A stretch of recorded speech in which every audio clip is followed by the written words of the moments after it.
नमस्कार, आप देख रहे हैं हल्ला बोल टीवी। मैं हूं असद अली। दरभंगा के जनसंवाद में डिप्टी सीएम विजय सिन्हा ने पूरे बिहार के अंचलाधिकारी और डीसी एलआर को चेतावनी दी है और कहा है कि अगर काम सही से नहीं करेंगे तो बहुत सारे लोग बेरोजगारी के लाइन में खड़े हुए हैं, आपको नौकरी से हटा दिया जाएगा। बहुत सारे लोग रोजगार की तलाश में खड़े हैं। तो आइए इस पूरे मामले को विस्तार से समझते हैं कि आखिर क्या कुछ हुआ जनसंवाद में।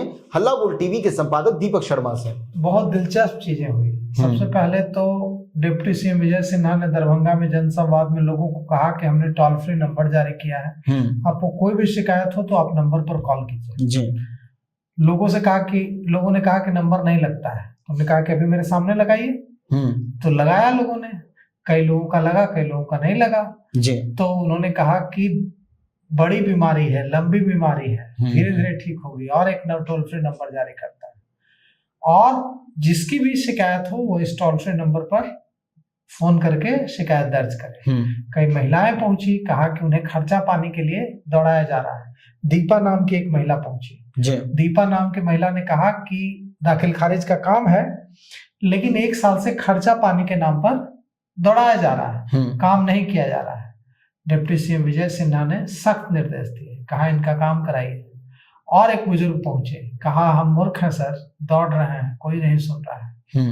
उन्होंने कहा विजय सिन्हा ने कि आप मूर्ख नहीं है, समझदार हैं, तभी तो यहाँ आए हैं, आपका काम होगा जी।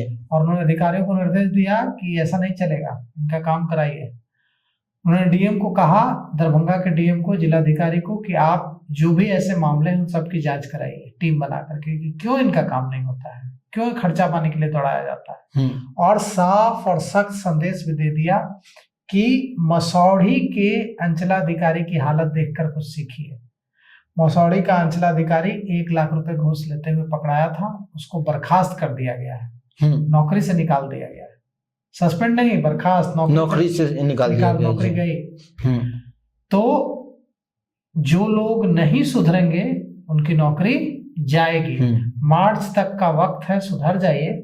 नहीं सुधरिएगा, मार्च तक जो नहीं संभलेंगे उनकी नौकरी जाएगी। बेरोजगारों की कोई कमी नहीं है, बहुत बेरोजगार खड़े हैं, हम नए ईमानदार लोग ले आएंगे।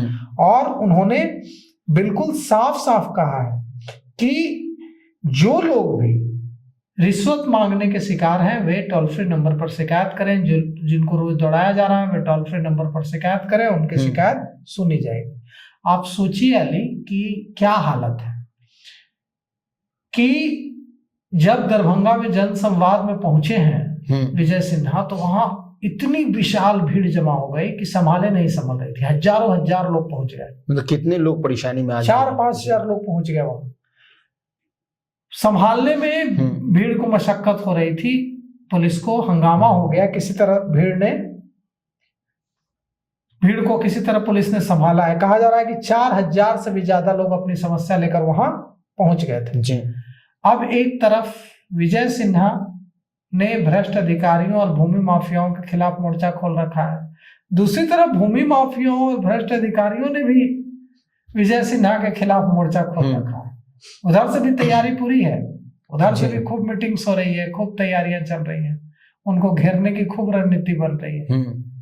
और इस पूरे मामले में अब देखना यह है कि व्यवस्था सुधरती है या डिप्टी सीएम विजय सिन्हा व्यवस्था को सुधारते सुधारते हार मान लेता है। डिप्टी सीएम विजय सिन्हा हार मानने वालों में से नहीं है।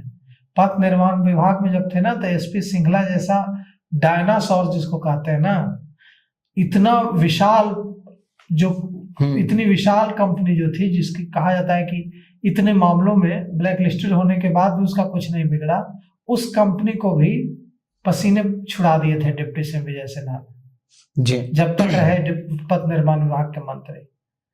तो विजय सिन्हा ने एकदम साफ कर दिया है कि वे कफन बांध कर उतरे हैं। उन्होंने कल ही कहा था पत्रकारों से बातचीत करते जी कि मुझे किसी मीटिंग का और किसी कॉन्स्पिरेसी का डर नहीं है, मैंने सिर पर कफन बांध लिया है, जिसको जो करना है कर लो।